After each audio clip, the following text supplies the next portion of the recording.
will hand over the session to you. And Fine. once you are done, we'll go with the questions. A very good evening to one and all. I am Arpita from the IGCP group. Welcomes you to yet another session on the topic phenotyping management of bronchial asthma.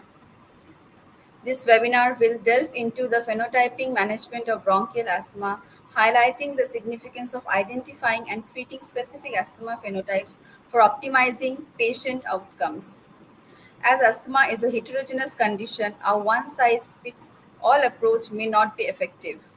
Our expert speaker will review the latest research on asthma phenotyping, discuss the role of biomarkers in guiding treatment, and outline targeted therapeutic strategies based on phenotype classifications. And the expert is none other than Dr. Prashant Prakash, sir. It's an honor for me to welcome sir and to introduce him to everyone. So, going ahead with a brief introduction of sir. Sir has done MD in medicine. Post that he has done MD in pulmonary medicine. He has done MA, MS, FICP, FIACM. Sir is a professor and HOD of the Pulmonary Medicine and Critical Care Department at the SN Medical College, Agra. So, sir, with this very brief introduction of yours, I would request you to please start with the session. Over to you, sir. Thank you for the very courteous introduction. I would like to proceed because we are already running behind time with my presentation, which is phenotypic management of bronchial asthma. Next slide. Next slide. So, as just elaborated, asthma is a heterogeneous disease usually characterized by chronic airway inflammation.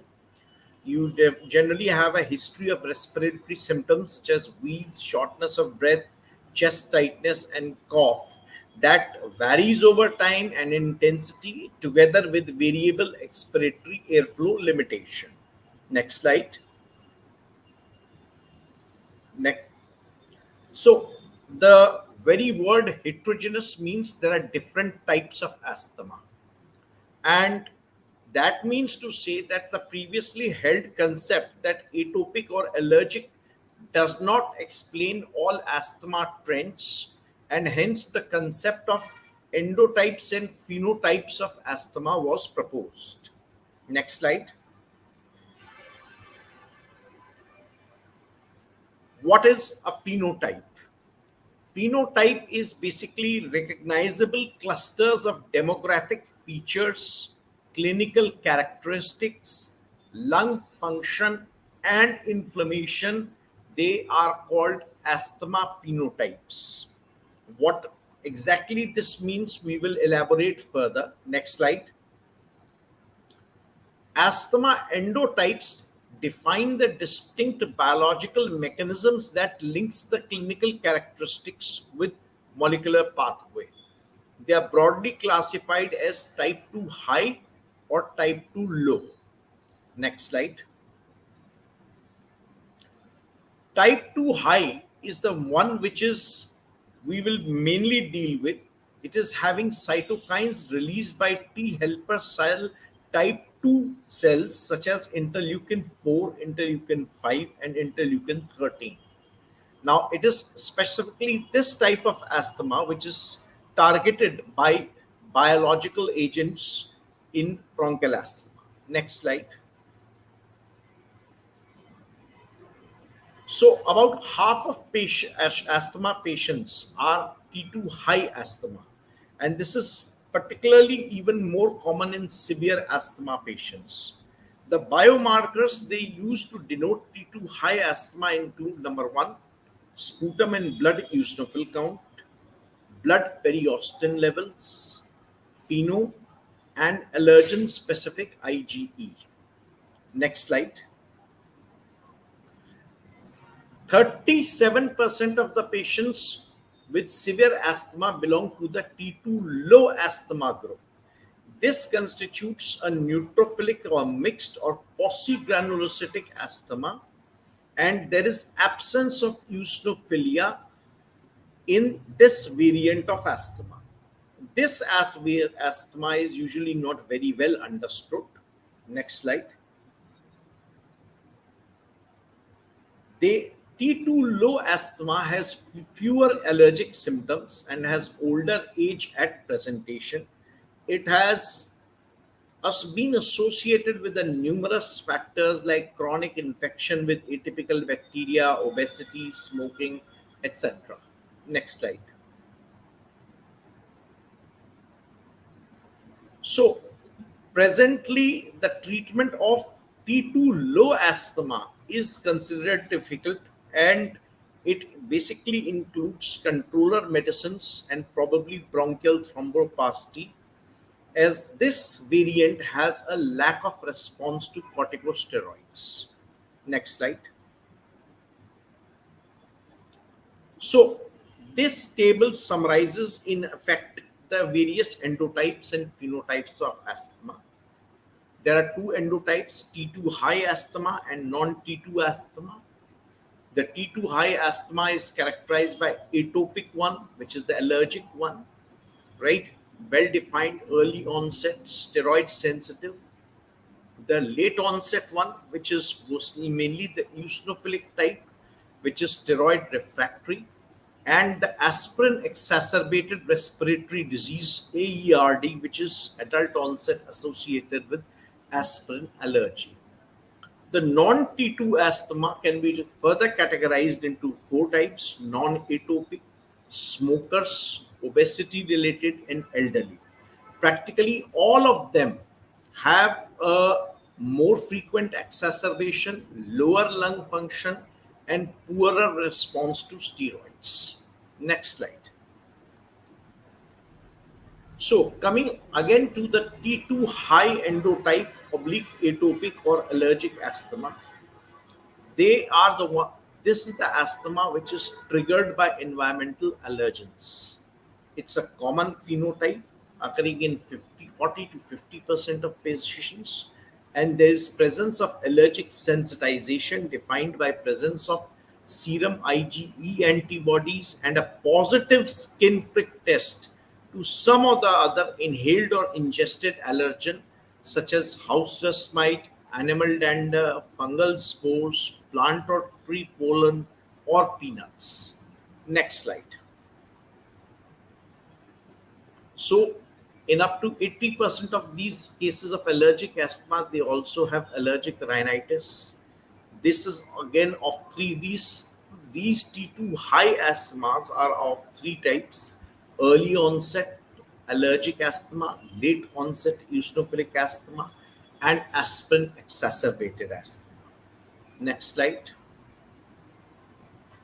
Early onset allergic asthma. Now, this is the clinical presentation can range from mild to severe. This can be distinguished from T2 high non atopic asthma by number one, positive allergy skin test and increased serum specific IgE. The treatment plan for this type of asthma includes decreasing allergen exposure, antihistamines, and corticosteroids. Next slide. Allergen immunotherapy can also be recommended for this asthma, and biological therapies, which is being very oft frequently discussed. They target the allergic response pathway, and they are the therapy which is most ideally suited for this kind of asthma. Next slide. Now, the other T2 high endotype atopic or allergic asthma is the late onset eosinophilic asthma. This shows a steroid resistant eosinophilia, and airway T2 inflammation in this is not reversed by inhalational steroids in these patients. These patients are older, have more severe asthma with fixed airflow obstruction. Next slide. The great majority of these patients have comorbid conditions like chronic rhinosinusitis with nasal polyps. They are characterized by prominent blood and sputum eosinophilia refractory to inhaled or oral corticosteroid treatment. There is generally no evidence of atopy. These patients have high exhaled pheno and normal or elevated serum total IgE. Next slide. Aspirin exacerbated asthma. Again, it's a T2 high end asthma. It's late onset phenotype associated with use of NSAIDs. And this may also be associated with chronic rhinitis or nasal polyps. Next slide.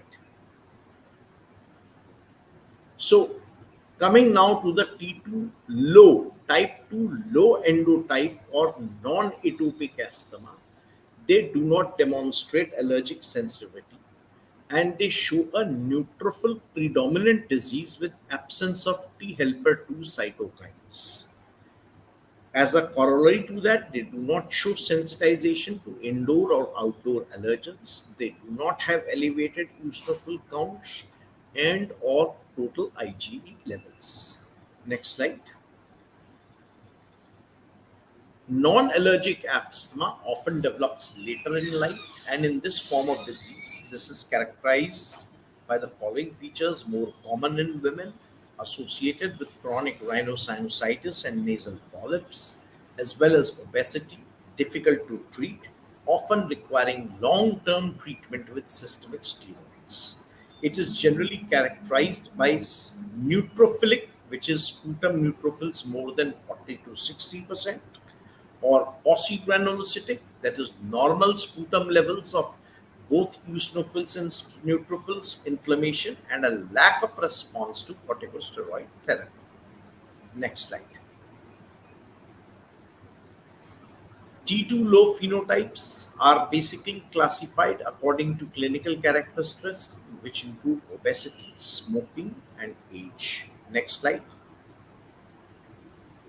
So one of the T2 low endotypes is the obesity associated asthma. The prototypical patient is normally a non-atopic middle-aged woman with severe symptoms despite a moderately preserved lung function.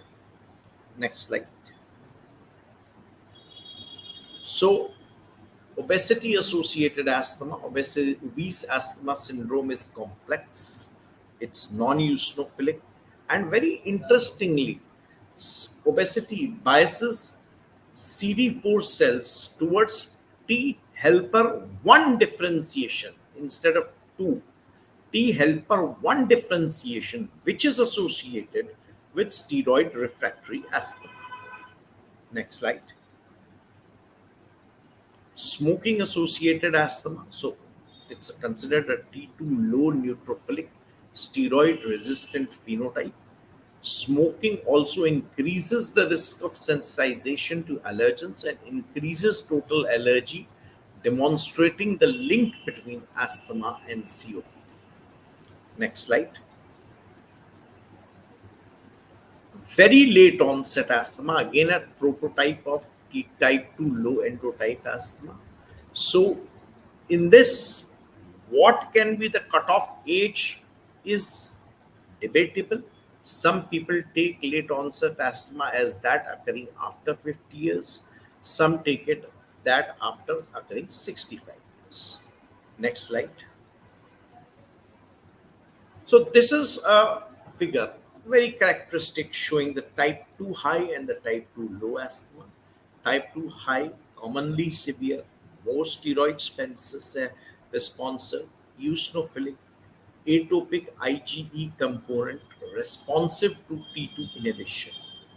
T2 low is maybe less severe, poor steroid response, absence of eosinophilia, linked to obesity or neutrophilia, poor response to T2 inhibition. Next slide. So, some other important definitions. What is uncontrolled asthma? Is basically poor symptom control, which is frequent symptoms or reliever use, activity limited by asthma, night waking due to asthma.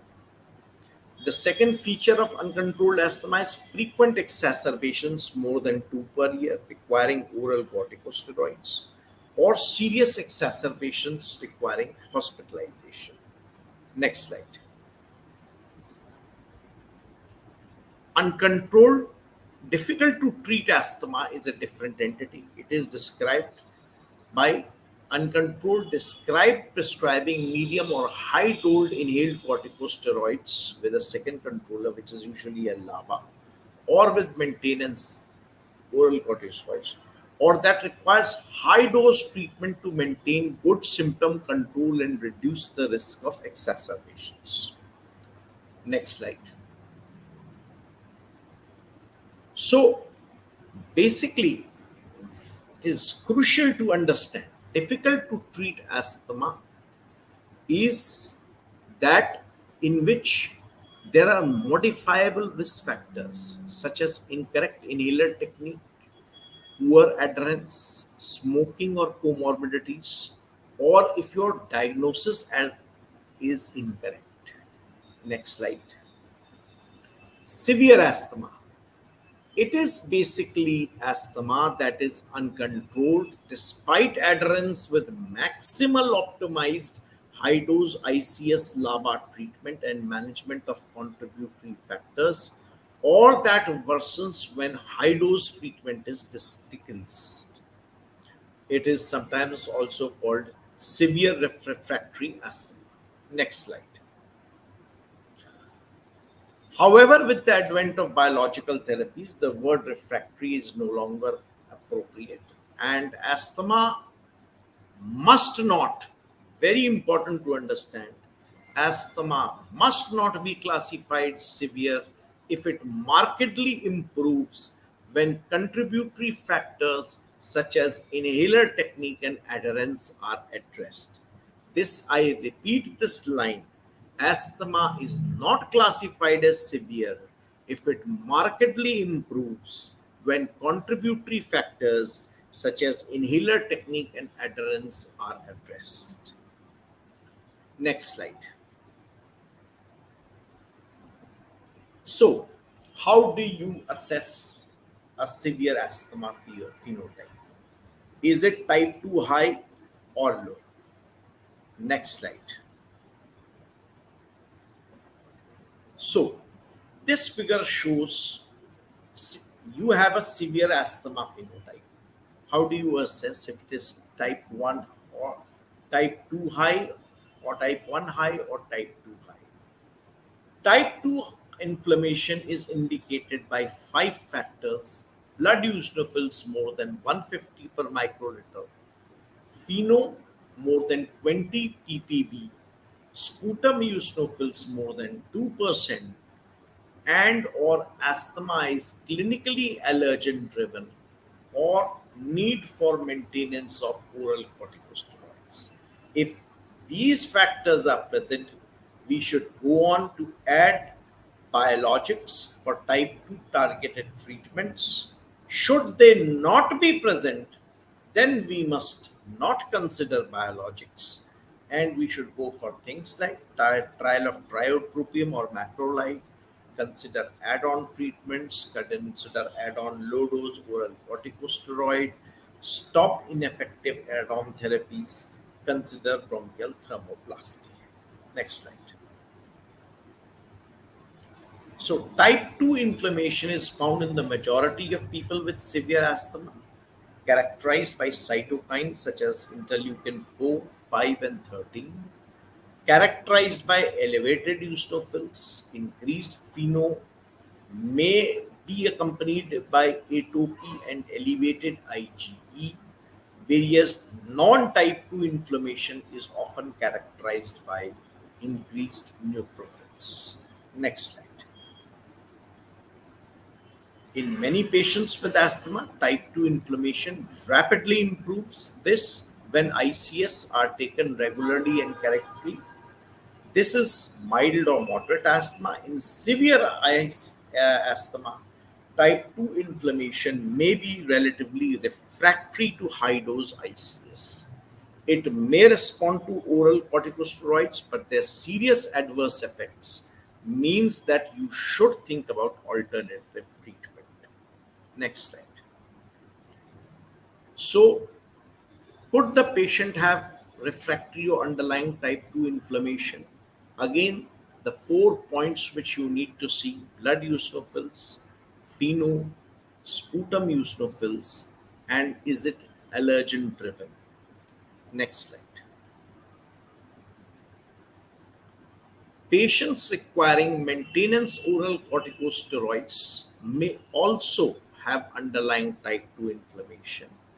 And because of oral corticosteroids, sometimes what happens is that these markers, blood eosinophils, sputum eosinophils, and pheno, they are suppressed by oral corticosteroids. And hence, it is very difficult to judge whether patient is having type 2 inflammation or not. Next slide. So, if possible, these tests should be performed before starting oral corticosteroids or at least 1 to 2 weeks after a course of oral corticosteroids or on the lowest possible oral corticosteroid dose. And before you label as severe asthma as non type 2, you must repeat blood eosinophils and pheno up to 3 times. Up to 3 times. Next slide.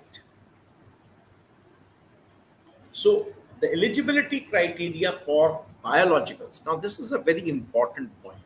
Biologicals are very expensive in India. One must be very careful before we just proceed on to biologicals, right? So, in the eligibility criteria for biologicals and the biologicals are summarized in figure 3 and type table 2. Next slide. So, figure 3, we have there are three classes of endobiologicals, anti-IgE, which perform very well if blood eosinophils are more than 260 per microliter, pheno is more than 20, allergen-driven symptoms, and childhood onset asthma. The second category is anti-interleukin 5 or anti-interleukin 5 receptor ones. They perform very well in patients with even higher blood eosinophils, more exacerbations in previous year, adult onset asthma, and nasal polyposis. And the last category is anti-interleukin 4 receptor ones, which are higher blood eosinophils and higher pheno, even higher blood eosinophils and even higher pheno, they tend to respond even better to this. Next slide. So, summary of the biologicals. The first is the anti-IgE one, which is omalizumab. This slide summarizes in short basically about it. It's an anti-IgE molecule. More than 6-year-old with moderate to severe persistent asthma, positive allergy testing, incomplete control with an inhaled corticosteroid, and a usual IgE level of 30 to 700 is exactly the indication for starting omalizumab. Next, mepolizumab. This is the anti-interleukin 5. This is our second category of this. This is indicated for more than 12-year-old severe eosinophilic asthma unresponsive to GINA step 4 to 5 therapies. Next slide. Reslizumab. This is another anti-interleukin 5 indicated in more than 18-year-old patients with severe eosinophilic asthma unresponsive to other GINA step 4 to 5 therapies, and this is the only biological which can be given by IV route. Next slide. Benralizumab. Now, this is an anti-interleukin 5 receptor alpha causing apoptosis of eosinophils and basophils, again indicated in more than 12-year-old with severe eosinophilic asthma, unresponsive to other GINA step 4 to 5 therapies. And last, next slide. Dupilumab, this is our fifth member of the biological family. This is an anti-interleukin 4 receptor, and this is the third category and the fifth biological.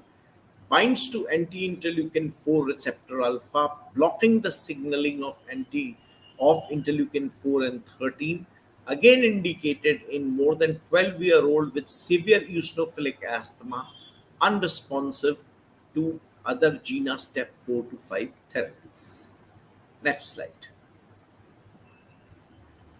So, coming back to the three categories, as I said, the first category is anti-IgE, which is omalizumab.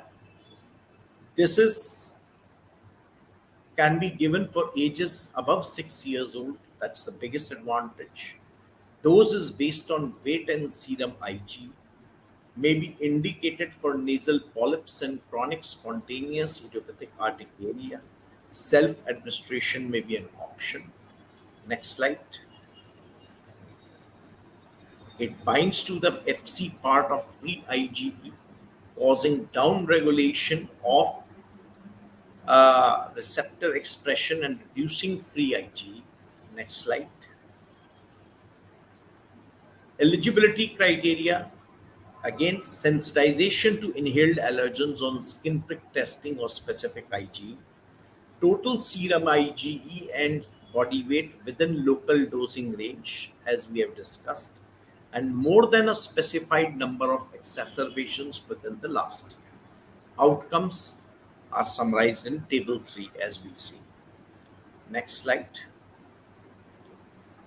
So, potential predictors of good asthma response to omalizumab. Baseline IgE levels usually do not predict the likelihood of response. A good response is usually expected when blood eosinophils are more than 260 microliters or pheno more than 19.5 parts per billion, childhood onset asthma, and clinical history suggesting allergen driven symptoms. Next slide. Adverse effects, injection site reactions, and anaphylaxis very rare. The initial trial should be at least 4 months. After 4 months, no point in carrying out, no point in continuing omalizumab if there is no benefit. Next slide. Next slide.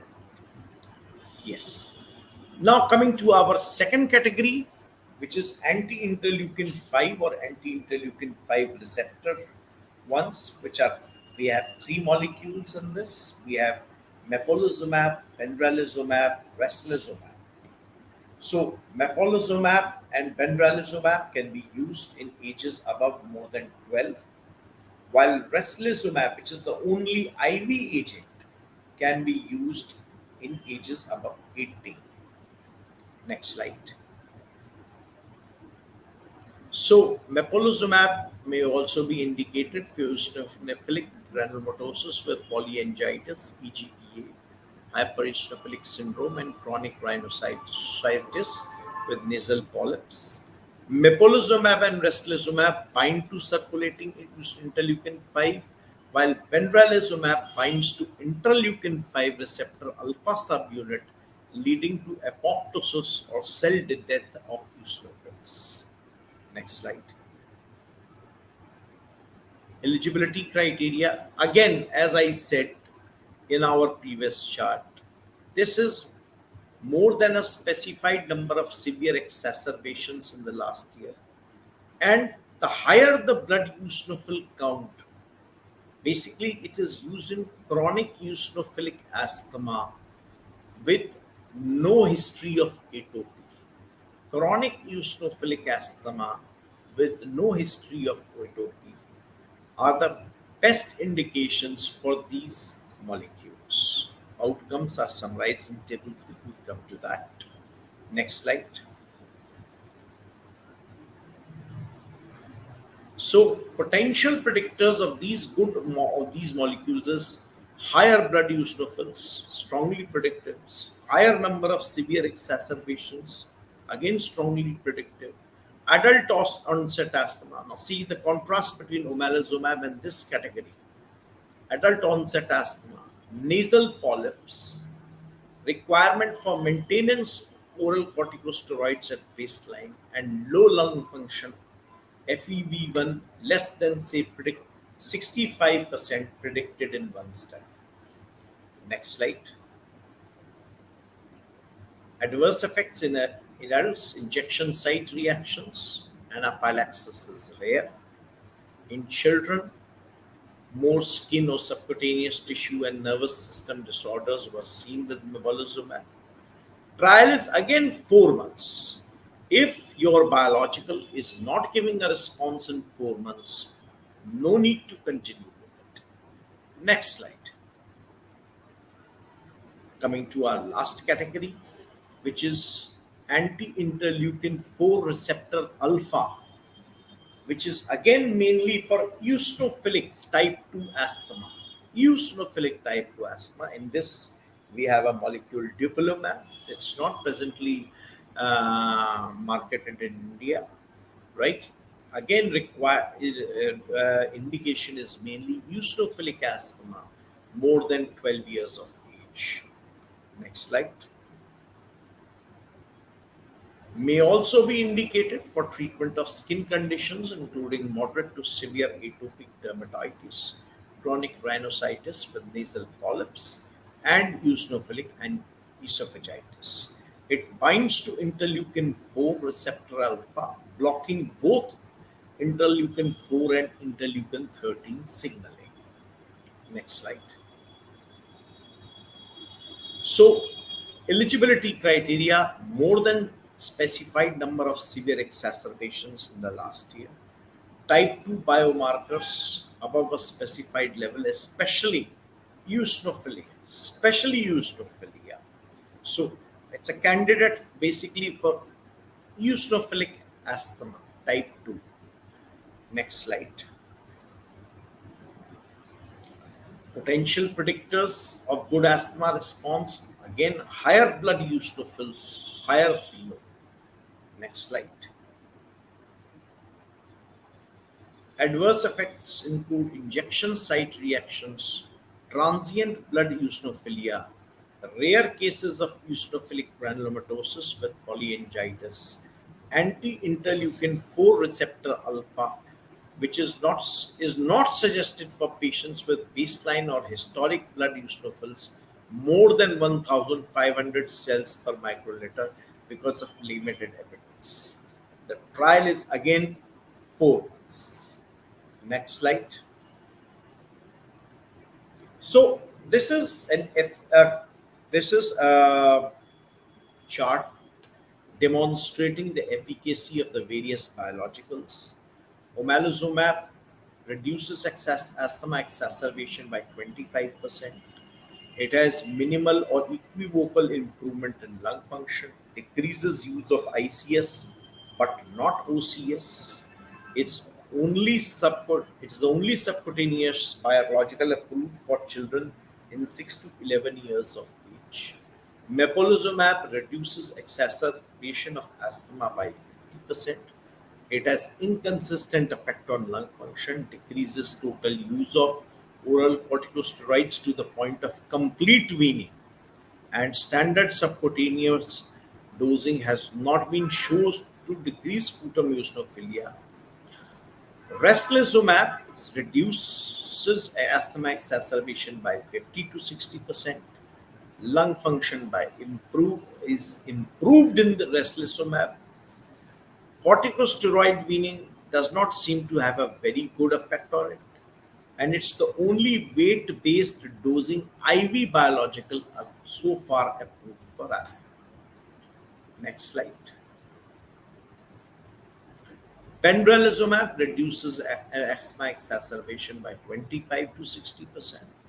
Lung function is improved, decreases total use of OCS, and has been shown to facilitate complete weaning from chronic OCS. And it is the only subcutaneous biologic that offers every 8-week dosing. Mind you, benralizumab can be given for 3 doses up to 4 weeks, and after that, 8-week dosing. Dupilumab reduces asthma exacerbation by 50 to 70%. It improves lung function. decreases total use of oral corticosteroids and has been shown to facilitate complete weaning from chronic oral corticosteroids. And it's the only biological that can be administered subcutaneous, showing benefit with pheno of more than 25 ppb. I think I'll conclude my lecture. This is further tables and slides are not really very so relevant. And I think we have justifiably covered the entire phenotypic management of bronchial asthma. And I am open for questioning.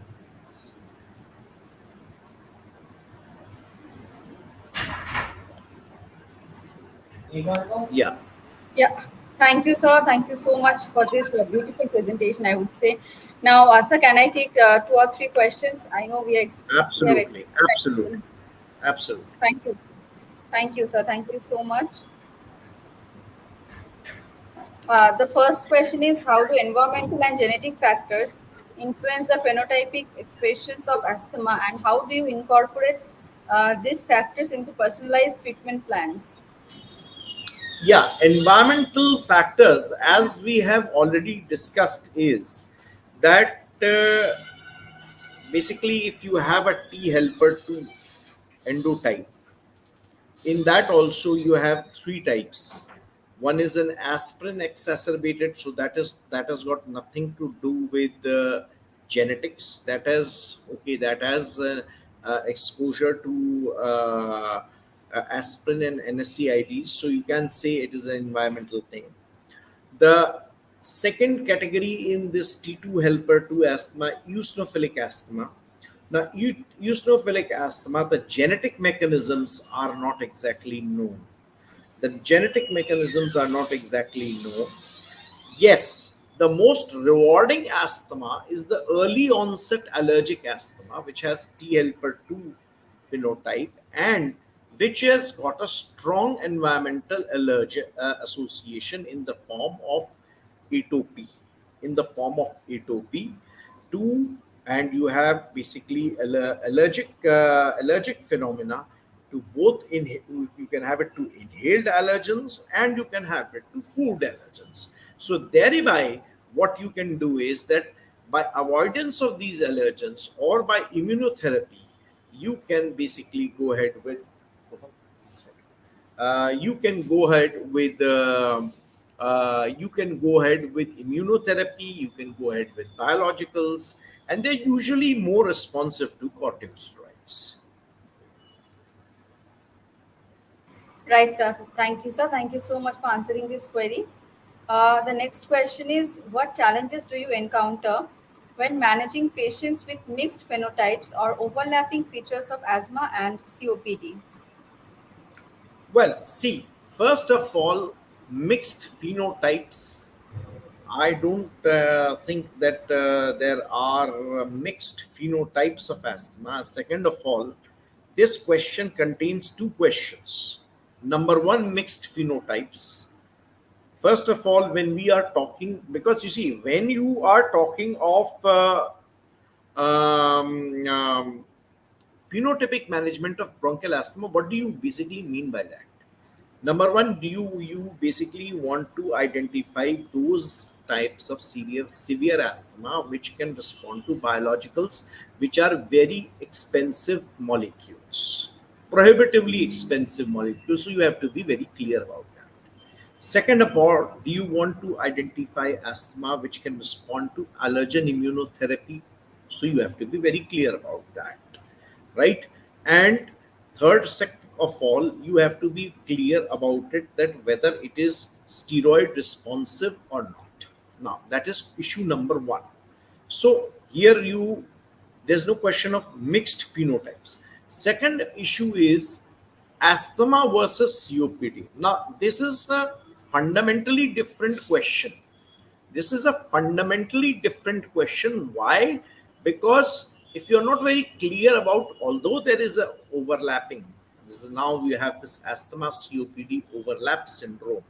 But clearly, when we are talking about phenotypic management of bronchial asthma, which involves biologicals, which involves allergen immunotherapy, any part or any participation of COPD in that pathogenesis will negate any benefits we can obtain from this expensive treatment.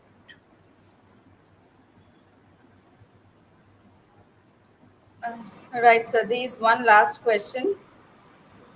Yeah, he wants to know about the biologic therapies for asthma and how are they tailored to specific asthma phenotypes. Yes. So biological therapies. Now, this is another one thing. Now, if you want me to answer this question on a very frank basis, biological therapies, you have to be very, very careful in identifying these candidates for biological therapies. And we already know that blood eosinophilia, sputum eosinophilia, increased and then you may or may not have history of atopy. You have to identify that, and that is number one. Number two, you must understand that when you are talking about taking anybody on a biological therapy, it is a therapy tailored. If it is successful, it is tailored for 4 to 5 years, so it's a very expensive therapy. So you need to be very, very clear about it. And in that, as we have discussed, that there are three categories of molecules. You have anti-IgE, omalizumab, which is a wonderful molecule for early onset allergic asthma, the one which is really closely associated with allergy. The other two molecules, which you have the category 2 type of molecules, is the anti-interleukin 5 or anti-interleukin 5 receptor ones, which include mepolizumab, bestalizumab, and benralizumab, are clearly indicated for chronic eosinophilic asthma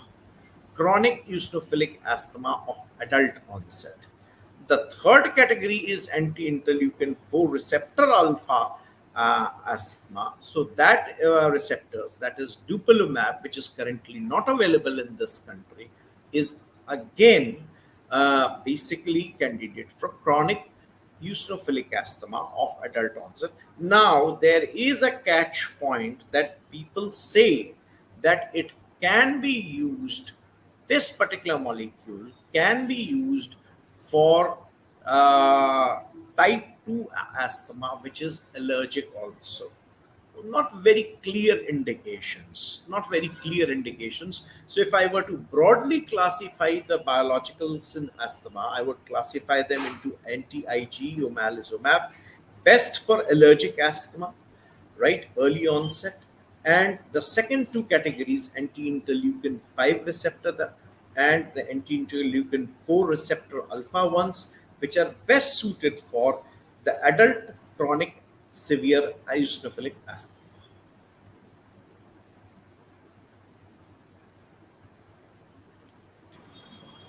Thank you so much, sir, for answering all these queries. Much. With that, Thank we come to an end of the session. Sir, it was really great having you. I sincerely thank you for this thank you. The incredibly pleasure is insightful all mine. presentation. Yes, Yes, I thank really appreciate the time and effort that you have put into the session and for making it engaging. I really look forward for doing more sessions with you. I Thank also you. look forward to it. Thank Thank you you. so much, sir, and thanks to all the audiences for joining in for putting all your queries. I hope all your queries have been resolved. Thank you. Thank you once again to everyone. Thank you so much, sir. Thank you. Thank you. Thank you. Thank you.